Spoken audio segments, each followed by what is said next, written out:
Hey, Damon DeMarco here for CreateX3.com. Thank you so much for joining us one more time. Before we begin, please hit like and subscribe. Today, we're going to take a look at another message that came in from the mailbag, and I printed out the email right here, and it's about story structure, which is something that I teach through various products online. You can find that all down here in the description for this video once I get finished. I'm just going to read from this email, and then I'll go back over it and kind of give you my impressions of it. If you're a writer of any type, novels, screenplays, television pilots, stage plays, this may have something in it for you. I have changed this person's name to Janine. Okay, so here we go. It says, "Dear Mr. DeMarco," Damon is fine for all future messages for anyone watching. "I have watched your videos and really love them." Okay. "They really inspire me to be a better writer and artist, and I want you to know that I agree with you that Oscar Wilde was right, and that learning about one art form sets you up to learn about others." Okay, I mentioned that in a different video, and you can find that. I'm always doing this wrong. I think it's up here. I'm checking in because I've written several pages of my real-life experience. My goal is to write this up as a memoir or novel, but I'd love to hear your thoughts if you're willing to give them on what I'm working with. People always say, write what you know, so I lately started a project based on something that actually happened to me. Here it is. When I was younger, in my 30s, I'm in my 60s now, I noticed I kept bumping into the same famous person. I won't say who this person is, but they're a politician most people recognized then and still do today. Got it. The first time we met was on the Amtrak train from Boston to Washington, D.C. I was just sitting there, minding my own business, when this person sat down next to me, wearing a blue suit, holding a brown briefcase. I turned my head and saw I had a seatmate, and then I blinked and I thought, whoa, that's the name of this politician, which I've redacted for this recording. I introduced myself. We started talking about various things, such as current events and things related to their career and the state of the country, and in particular, gun control, which I'm very much for. Okay. We talked for almost the whole trip, which I was impressed by, since this person was clearly a busy, famous politician.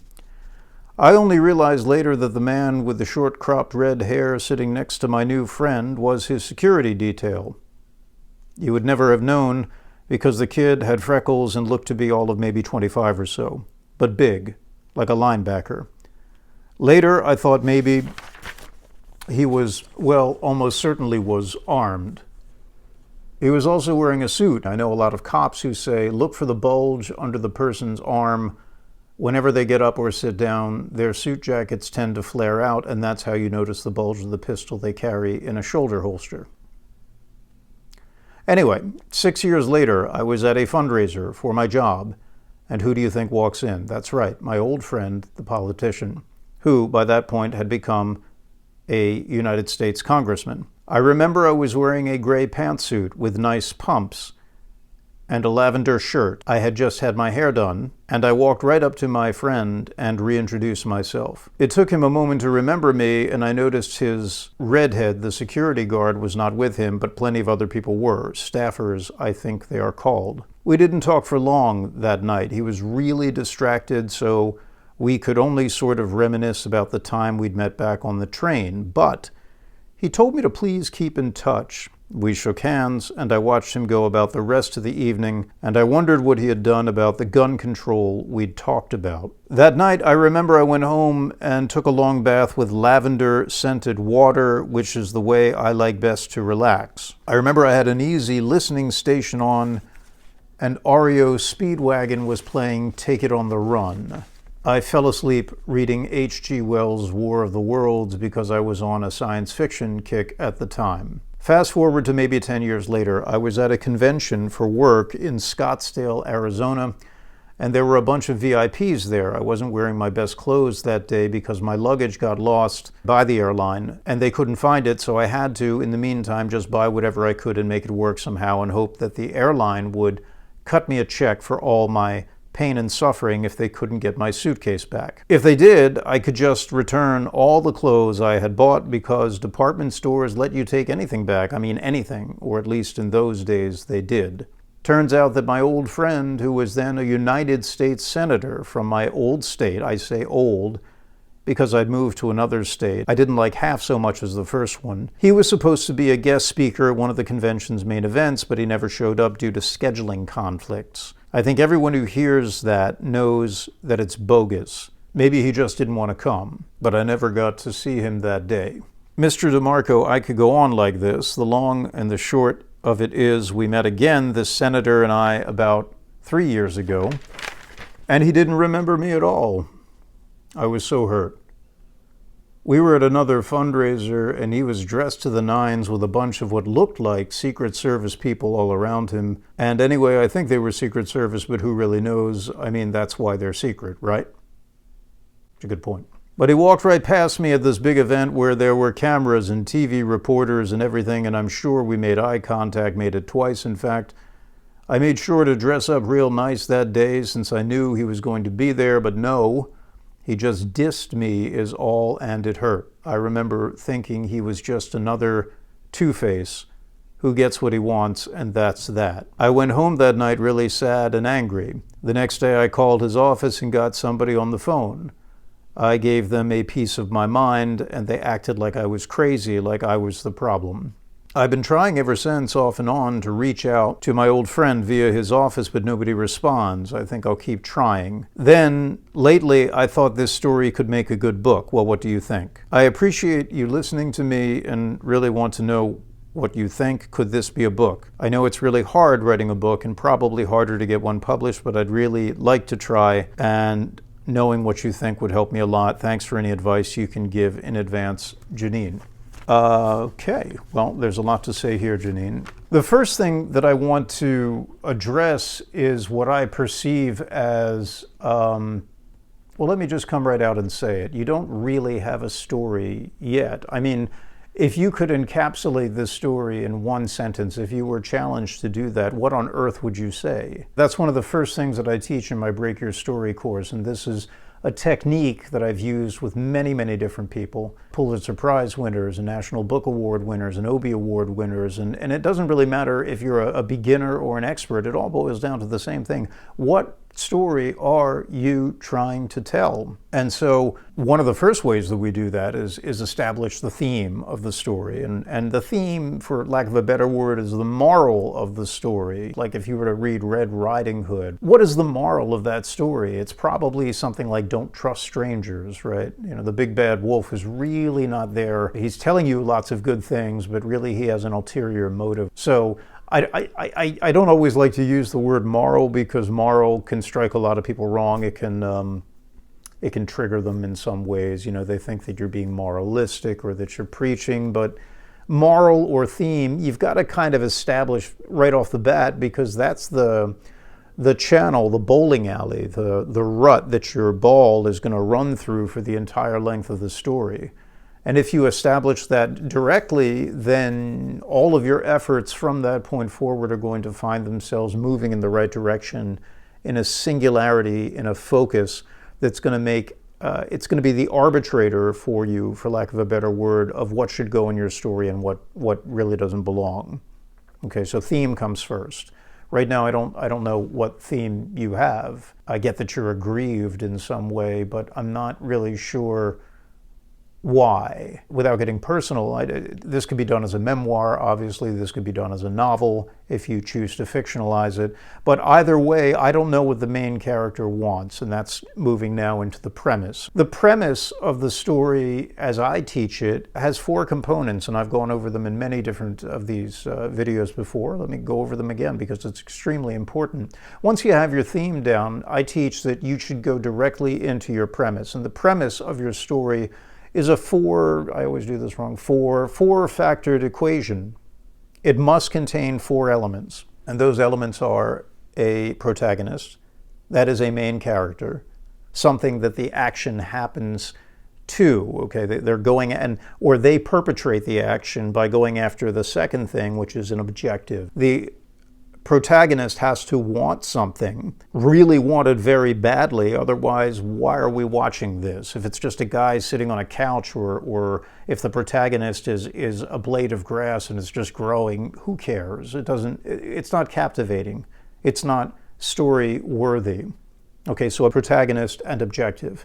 And then there's got to be an inciting incident that pushes the protagonist into pursuit of their objective. This again goes, I've said this before in many other videos, it goes right back to basic Joseph Campbell work. Okay, he talked about the threshold to adventure, and the fact is that in almost every story of a certain type, the main character is just kind of hanging out. They're not usually happy with their world. Something is wrong. There's some kind of imbalance. There's some kind of injustice. And then something happens and it pushes them out of their kind of comfortable, mundane world and into the world of adventure where everything is strange, everything is wacky, everything is turned upside down, and now they're a fish out of water, and all of a sudden they've really got to pursue this objective. It's like you can't go back there anymore.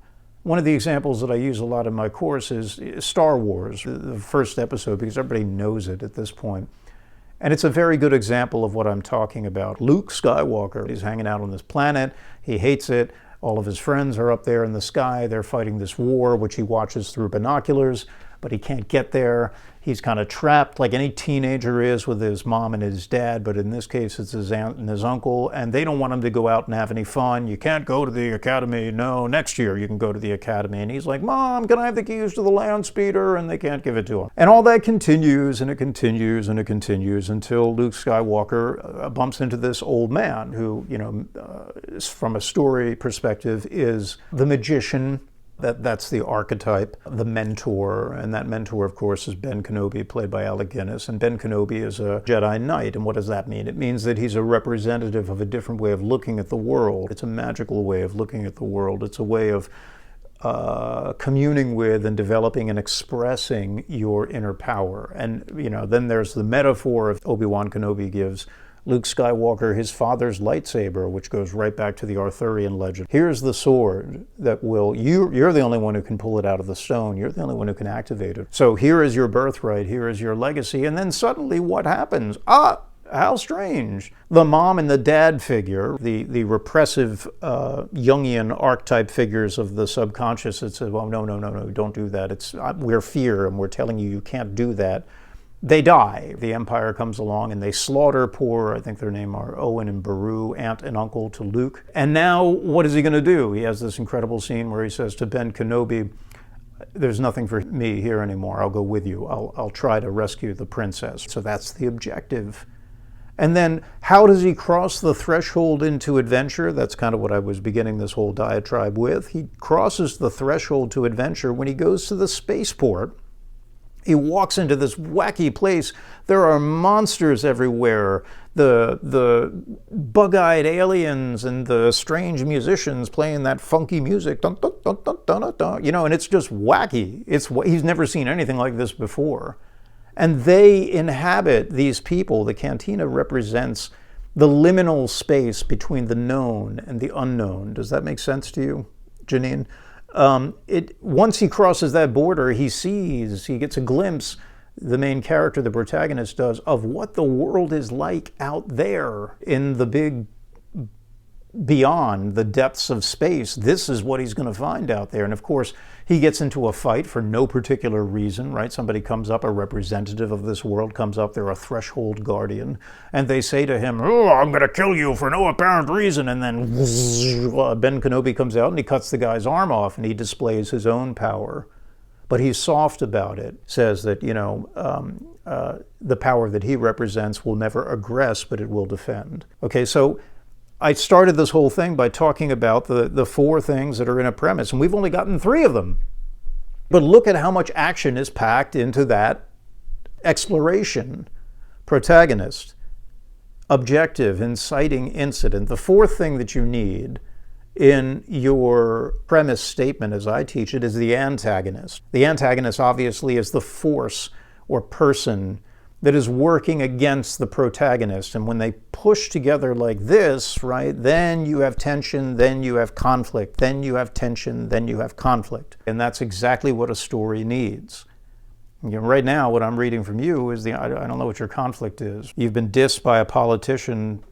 What did you expect? You know, sorry, there's a famous story about, trying to paraphrase it, about a fox and a snake, I think it is, and it might come from Japanese or Indian mythology. And what happens is the fox and the snake are antithetical to one another. They're enemies, and they come to a river one day and they look at each other and they know that, you know, you're bad for me, but you're bad for me, but we both want to cross the river.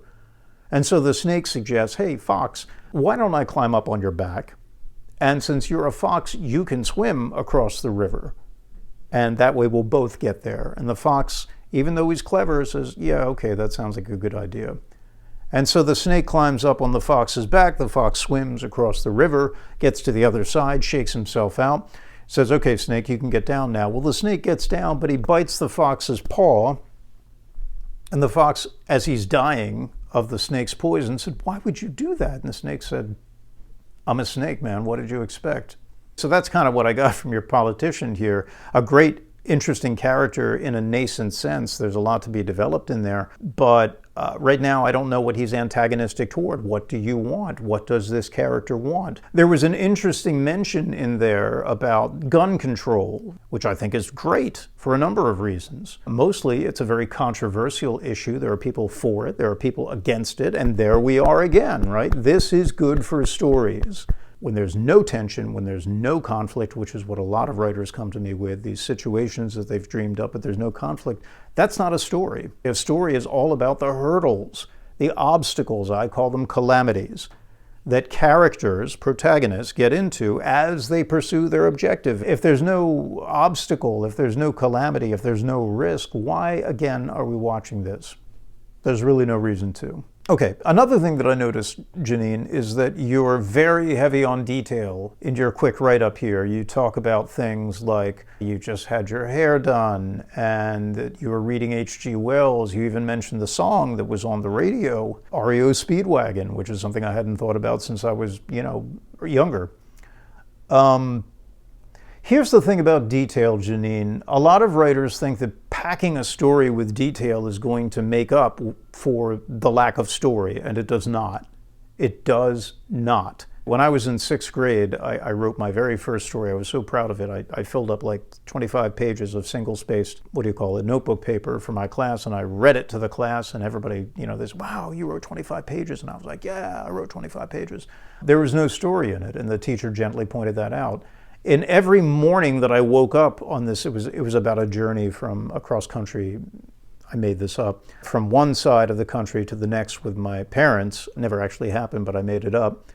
I made sure to tell people what I ate every morning for breakfast, and I went on at length about this. I talked about the eggs and how I sometimes had them sunny side up or sometimes had them scrambled. I talked about the sausage links. I talked about the bacon and the fresh squeezed orange juice, and how I was curious about coffee, although it has nothing to do with the story. Do you see what I'm saying? It's just me ruminating, and it's very dangerous for writers to do this, I find. Very, very dangerous, especially if you're a fantasy or a science fiction writer and you get really into your world building and, you're so into it that you forget that there's got to be a story behind all this. The story is what's important. Details are not a story. Let me say that again for anybody listening. Details do not a story make. First, you have to have the story. And when I do this, I mean the spine of the story. That's the most important thing. That's what keeps people captivated, because the moment you come up with a good protagonist who's in a bad situation and it has all these obstacles that they face, there's going to be something about, and an antagonist and something that drags them into the adventure perhaps.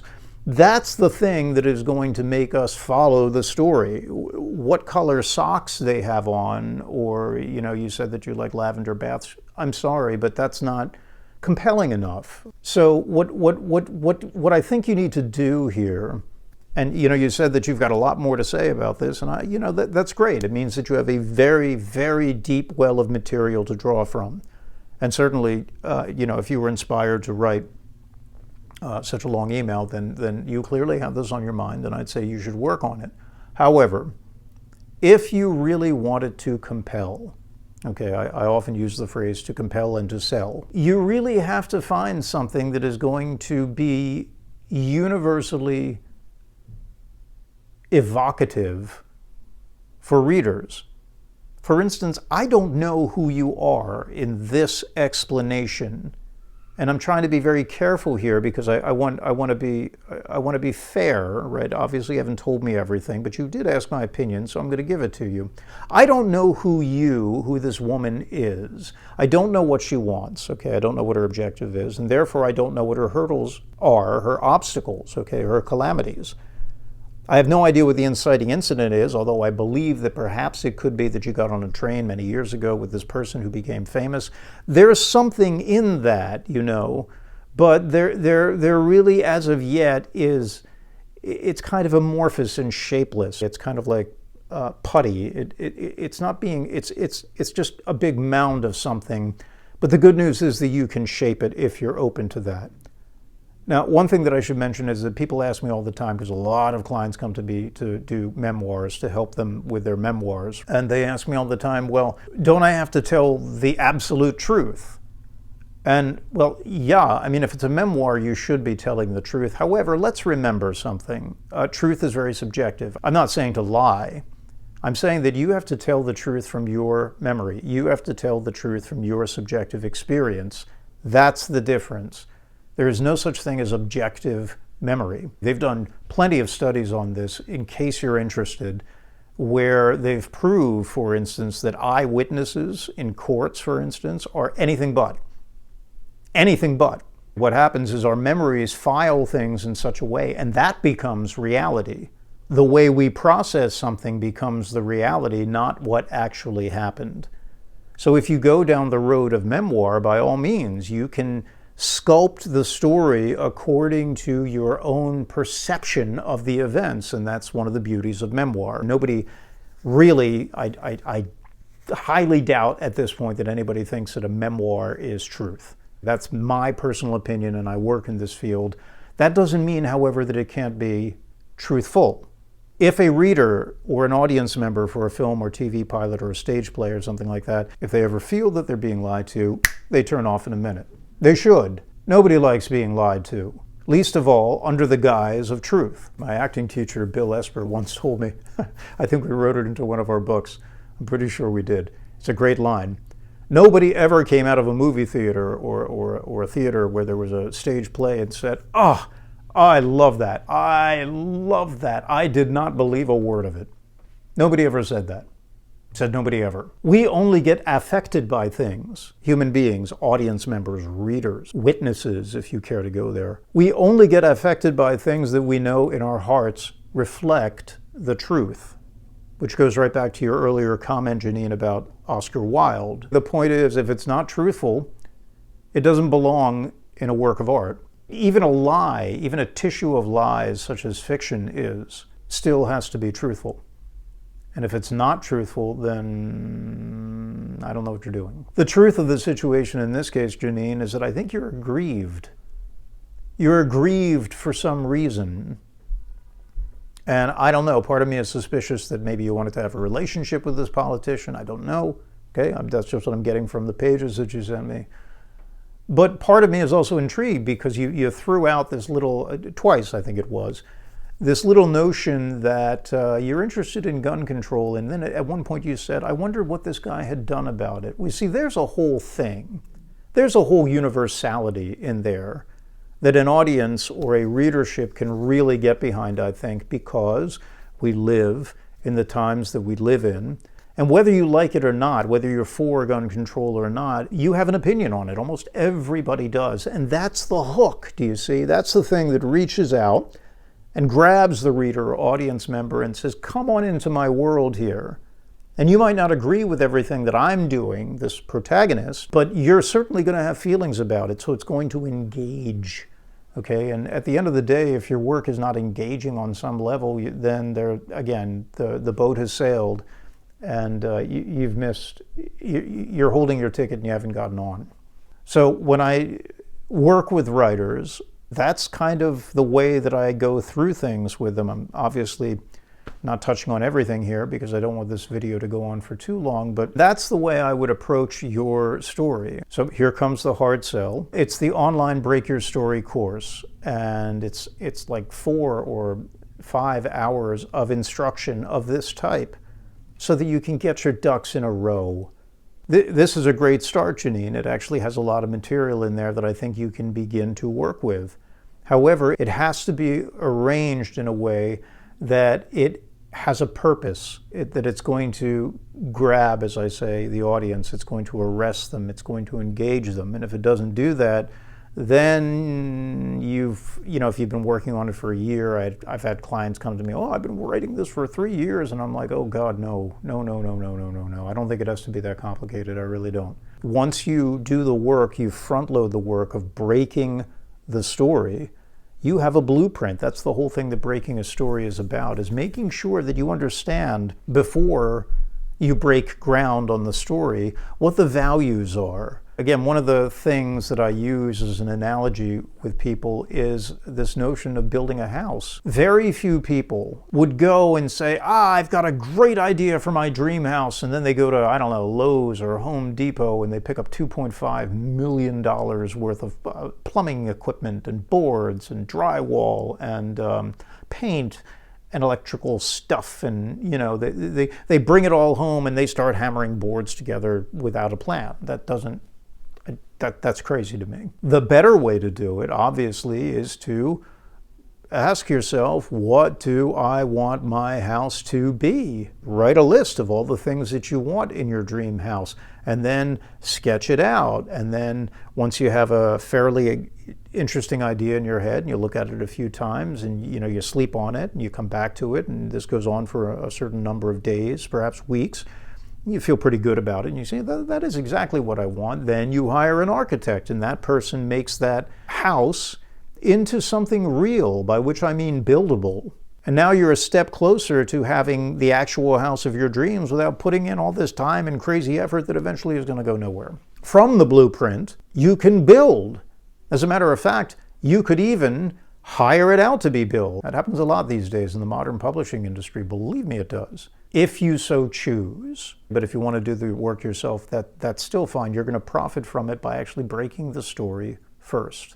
I hope that makes sense, Janine. I hope that makes sense to everybody watching. So again, thank you for joining me today. This is a little bit about what I do, why I love it. I'm a professional writer, and learning these things over the course of my career has been great, but sharing them with other people is also fantastic. And so if you have any questions, by all means, check in with me at createx3.com. You could also leave them in the comments down below. The links for the course and that sort of thing are also in the description down below. Thank you for hitting like and subscribe, and I will see you next time. Again, for createx3.com, I'm Damon DeMarco. Stay happy, stay healthy, and stay creative.